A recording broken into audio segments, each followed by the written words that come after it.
What's scary is I look down and there's Square Jeff looking straight up at me with his mouth agape. It's really kind of scary, actually. You know, it wasn't that long ago in North America that we had the total eclipse of the sun. You remember that? It was back a couple of months ago, and there was a swath of this country that had the opportunity to see the totality. And we had a girl from my soccer team. Her parents took her down so that she could see, drove down to Georgia, I guess, so she could see the totality. You know, we know why these events happen now. You know, back in antiquity, when there was the eclipse of a sun or something, they would shoot arrows at the moon. They would do things to try to make the moon move away from the sun. You know, in our 21st century understanding, we know why these things happen, and yet it still mesmerizes us, right? It's still something that we just consider in great awe. Look, we got a rogue child there. There he goes. Now imagine being a first century follower of Jesus and witnessing the transfiguration. Imagining the frightening sight of your teacher being completely metamorphosized. That's the Greek word for the transfiguration, the metamorphosite. I don't know. You know what I'm talking about, right? And not only that, but then dead people appear beside him. And they start talking, and then it all disappears. You know, we have these celestial events that happen once in a while that make us kind of look and say, hey, did you see that? You know, I don't know why everybody in Russia has a GoPro mounted on the front of their car, but apparently that's when we see on Facebook and YouTube, you know, we see these events where we catch the meteorites or something blowing up in the atmosphere. And yet it still makes us kind of nudge the person next to us and say, hey, did you see that? I can imagine Peter and James and John sitting up on the mountain and Jesus changing in appearance. And Moses and Elijah appearing and they're kind of blinking their eyes, looking at each other like, did you see that? Am I crazy? Did you see what's happening? We need to talk about what's happened at the end of chapter 8 of Mark's Gospel before we move on to chapter 9 and the Transfiguration. You know, just before the end of chapter 8, Jesus has taken his disciples. They've gone up to the city of Caesarea Philippi. It's about 25 miles north of the Sea of Galilee. I've preached on Caesarea Philippi. It's a place where there were many temples to small g gods. There were many temples to the Baals. There was a temple to the god Pan. They thought there was a cave there that the waters of the Jordan come out of, and they thought that was a cave to the underworld and other gods. And, you know, this was really a very pagan place. And Jesus takes his disciples to Caesarea Philippi, and he sits them down and he says, who do people say that I am? The disciples say, well, you know, some say you're John the Baptist, some say you're Elijah, some say a great prophet like maybe Moses. And Jesus turns to them and he says, but who do you say that I am? Peter comes out with this great confession, you're the Messiah.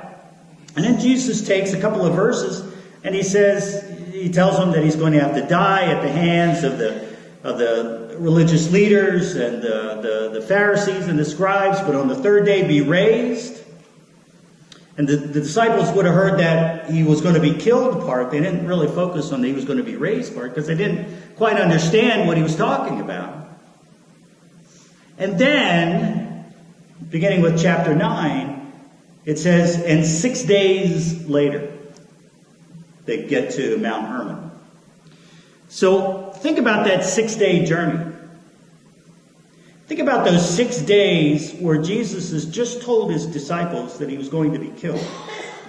You know, they're just getting the sense that maybe he is the Messiah. And now he's told them that he's going to die. And I think that they would have been going through this 6-day journey.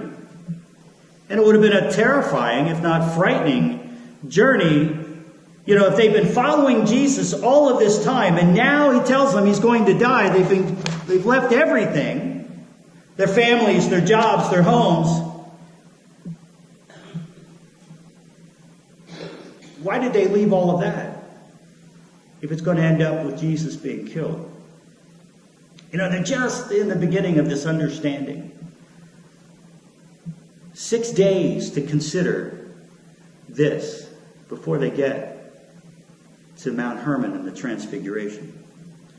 You know, it begs the question for us this morning to consider, when things get scary, do we give up? Or do we keep going? Do we continue when everything seems to be falling apart? Or do we walk away? Think about that 6-day walk. What should the disciples do? Yeah, we had 2,000 years and a different perspective than they had, being in the event. We all face those pivotal moments, those life-altering decisions where we find ourselves facing indecision and fear, questioning why we've gone down this path instead of this one. These liminal moments aren't easy, are they? Think about your own life, as I almost fall down the steps. Think about your own life. Think about a similar situation where you faced such a decision. Did you turn back or did you keep going? Did you persevere or did you give up? My wife and my daughter, Leah has a friend, Emma, her mother, is facing one of these decisions. She recently found out that to keep her job, she would have to move her whole family to Maryland. She's got to consider this, you know, having to leave everything, all of her connections. You know, the kids have to leave the school. She's worked as a sales rep for this company for 17 years. And now she has been told you have to live in your territory if you want to keep your job down in Maryland. She could take a severance. She could leave the job if she wanted, just take a severance. But that's 17 years of working on a career that you have to give up. Should she persevere and keep going forward, or should she walk away? Should she keep going or give it all up? What would you do?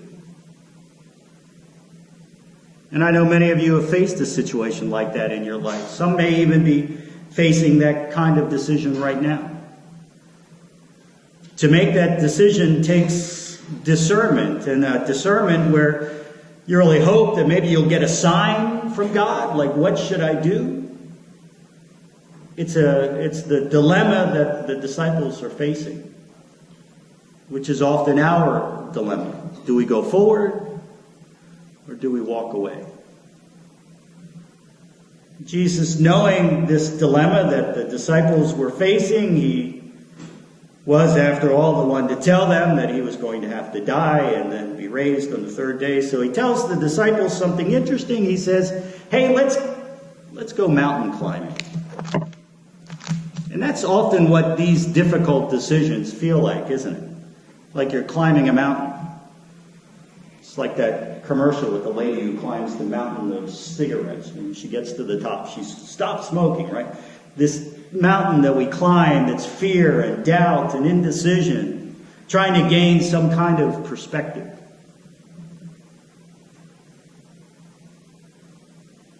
The climb is exactly what the disciples are going through as they climb the mountain, Mount Hermon, hoping to get some clarity, perhaps. But through the Transfiguration, through this event, they receive an opportunity to see more clearly than ever before that Jesus is exactly who he has told them he is, that he is the Messiah. But that clarity doesn't solve all of their problems. Right? Jesus' light does shine in the darkness of the transfiguration, but that light doesn't stay on the mountain.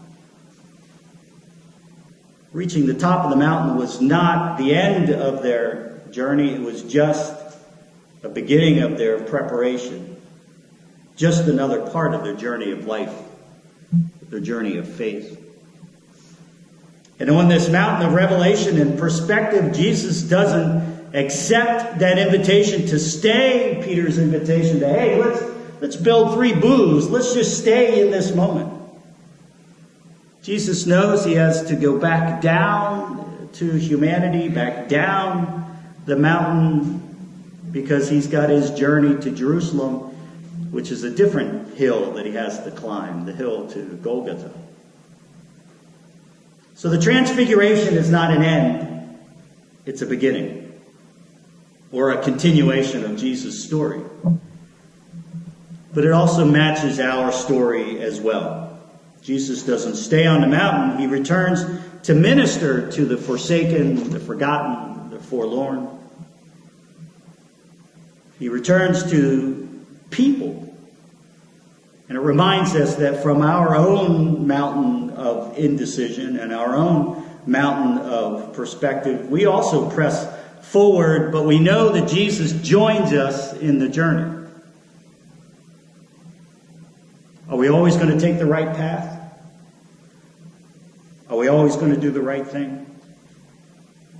Will we always go forward instead of backward? Of course not.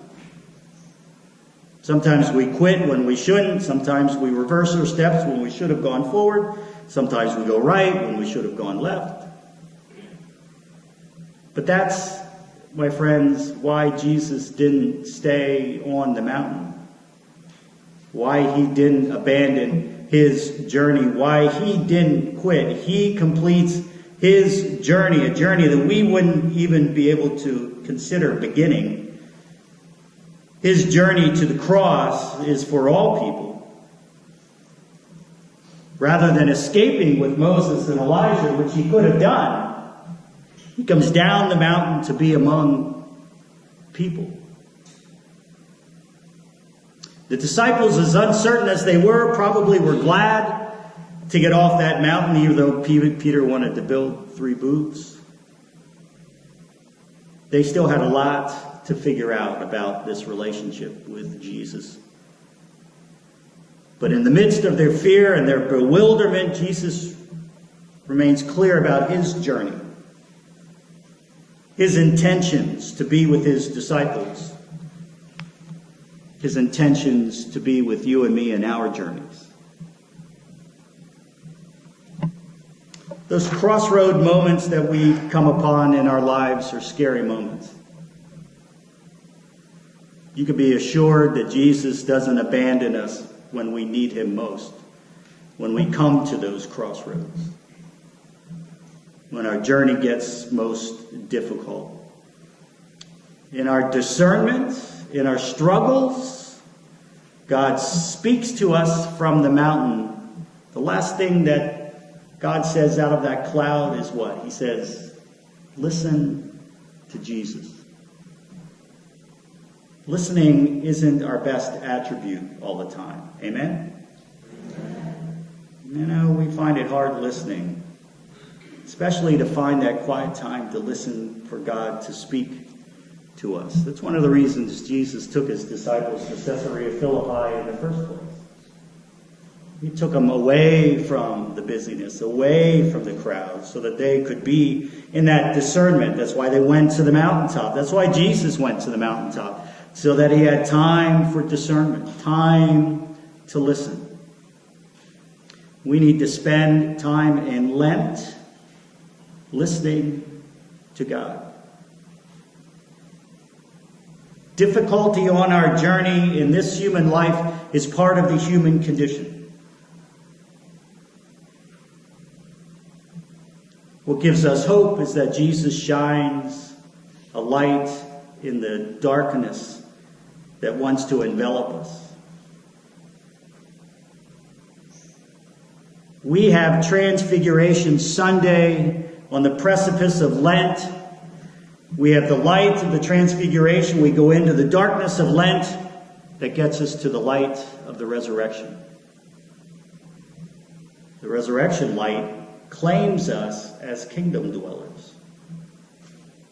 So we can continue on this earthly journey of life and faith, maybe not knowing where this path is going to lead us, but knowing that Jesus walks with us on that path. Amen? Amen.